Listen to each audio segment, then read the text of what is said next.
This is the San Francisco 49ers Report by Chat Sports. I'm Chase Sr. Coming up on today's show, plenty to discuss as it is Eagles week for San Francisco. You have questions, I have answers.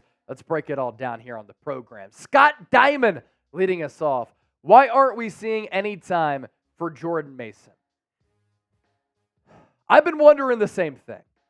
Every time that Jordan Mason gets the ball in his hands, he makes a positive play happen. Now, I will give credit where credit is due, because over the last couple of weeks, really since Grant Cohn called out Kyle Shanahan asking why Jordan Mason wasn't getting carries ahead of Elijah Mitchell, who up until the last couple of weeks looked slow, looked indecisive, lacked that burst that we've seen from him the previous 2 years since getting drafted by the Niners, Elijah Mitchell started to play a little bit better, and he's getting a bulk of the carries. I think the biggest reason here, and I've said this for weeks, why Jordan Mason has been hidden on the Niners depth chart and why he's not getting the ball, I don't think this coaching staff really trusts him a lot in pass protection.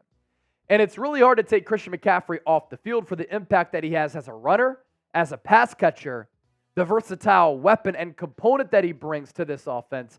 He's also such a smart football player, growing up in a football household with his pops, playing for Mike Shanahan and the Denver Broncos, that the nuances to the game is something that Christian McCaffrey really cares about, and he is an excellent pass protector. So even when the Niners aren't giving him the football, Christian McCaffrey is still able to impact the game, and he's able to be a very good pass protector. Whereas Jordan Mason, I think he has lapses in that area, and then Elijah Mitchell's a little bit better than him.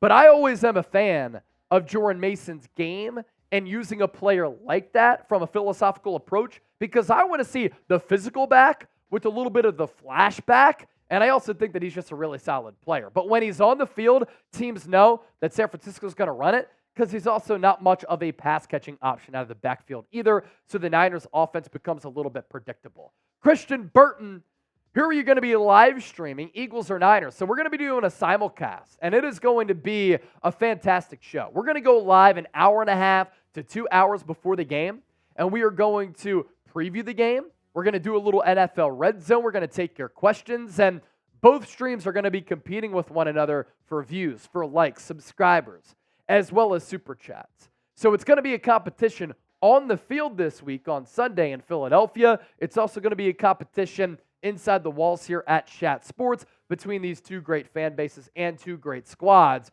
We're also having a sub battle. Which channel can pick up the most subscribers this week?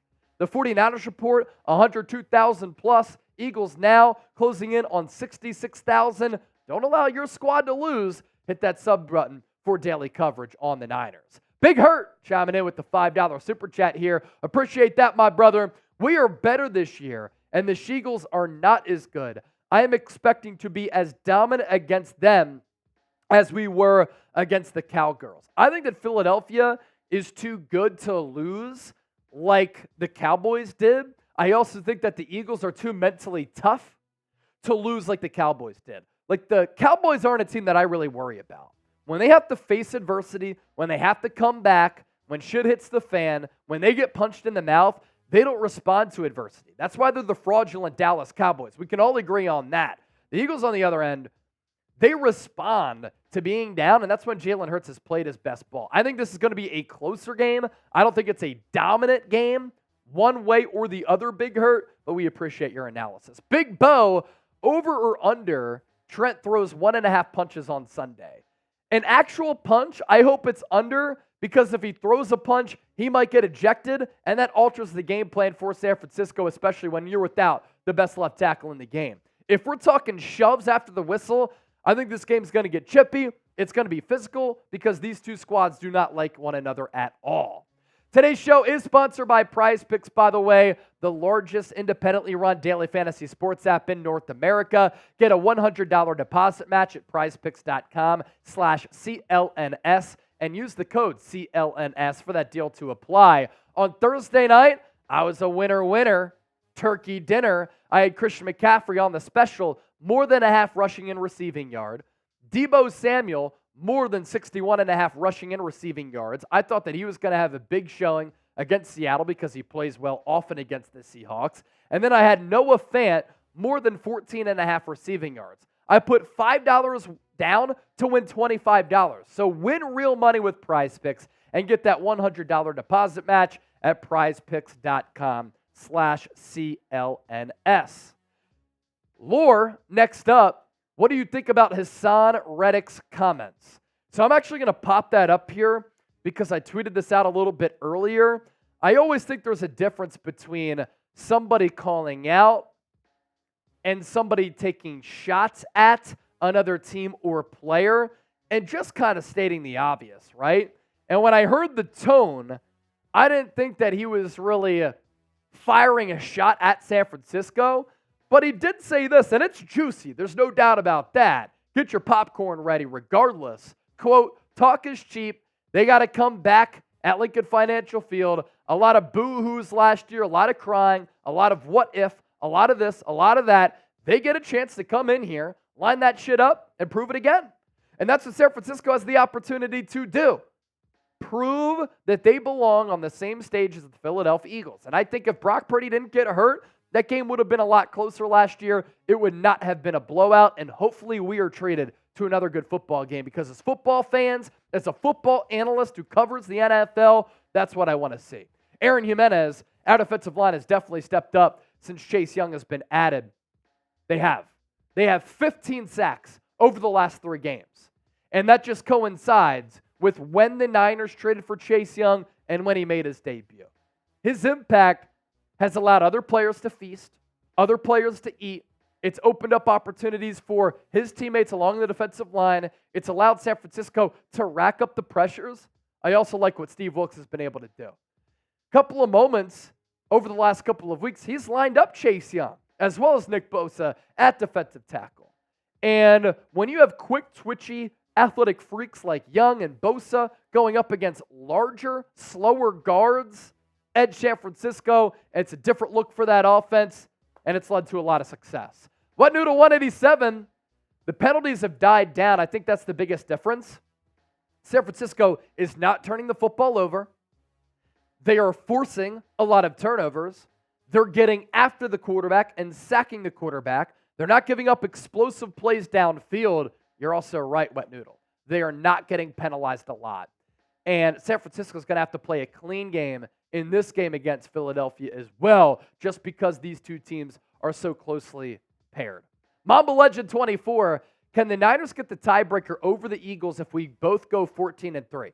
You're going to have to beat Philadelphia. That's how you win the tiebreaker. You have the head-to-head matchup. So if both teams are 14-3, but the Niners lose against the Eagles would get the tiebreaker.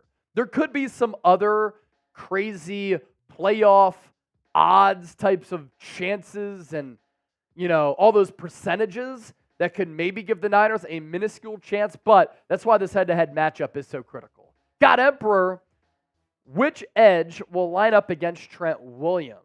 So Haason Reddick kind of lines up on both sides. He's usually on the Colton McKivitz side. So then on the other side, it's going to be Josh Sweat most of the time. So Haason Reddick against Colton McKivitz. That is a matchup to look out for. Haason Reddick owned that matchup against Mike McGlinchey and the tight end Tyler Kroft last year. That's why Brock Purdy's elbow got injured. Haason Reddick, really good player. He's now had 10 consecutive sacks in 3 straight years, and he's on his way to making that 4 straight years. And Colton McKivitz has had his struggles at right tackle. Byron McCants, I also think the biggest adjustment was Steve Wilks moving to the sideline. Look, a lot of people like to say, and football people like to say, it doesn't matter if a coach is on the sideline or in the booth. How can you argue with Byron McCants' point here? Steve Wilks moves down to the sideline, and the Niners are playing their best defensive ball of the season. The communication has been better. The Niners aren't as hesitant. They're not missing tackles. They're sacking the quarterback. Some of the adjustments mid-game have been a little bit better too. I think that it has mattered because eye-to-eye, face-to-face communication is always better than texting somebody, talking through a headset, or talking through a phone. That's just simple human nature, evolution type stuff. Henry, the average Niner fan, should we try to trick play the Eagles? Obviously, it depends on the moment. It depends on the situation. You're not just going to run a trick play to run a trick play.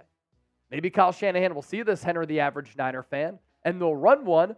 Niners do have an edge, I think, with their offense against a susceptible Eagles pass defense. And if you can get the Eagles, again, given the pace, given the flow, given the moment of the game, if they over pursue and then you do a little wide receiver throw, Christian McCaffrey throw downfield, you can get them on that. We know that Kyle Shanahan likes to run some trick plays from time to time. Niner Babe 75, whose colors will you wear, Chase? You know, I have a couple of options here. And look, I know a lot of people are going to rip me apart for being the host of the Niners Report, as well as Eagles Now. Just some background information. Like, I grew up in Philadelphia. I was hired here at Chat Sports to cover the Niners in 2021. It has been an incredible honor to be able to be on the Niners beat for now 3 years talking about this football team. I wake up every day blessed to be able to do this. So I've covered the Niners for a long time.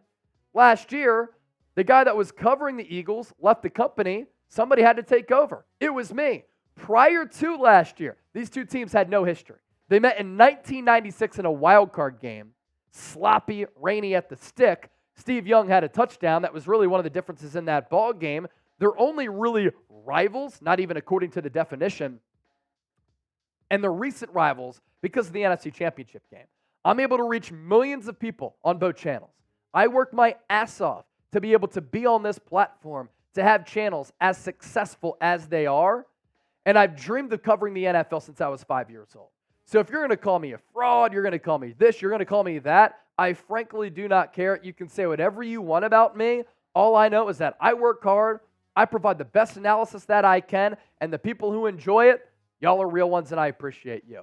Who you got? Niners, Eagles, type SF or PHI. Let me know in the chat and keep it locked here for some great Niners content. Not just this week, but every single day, year round.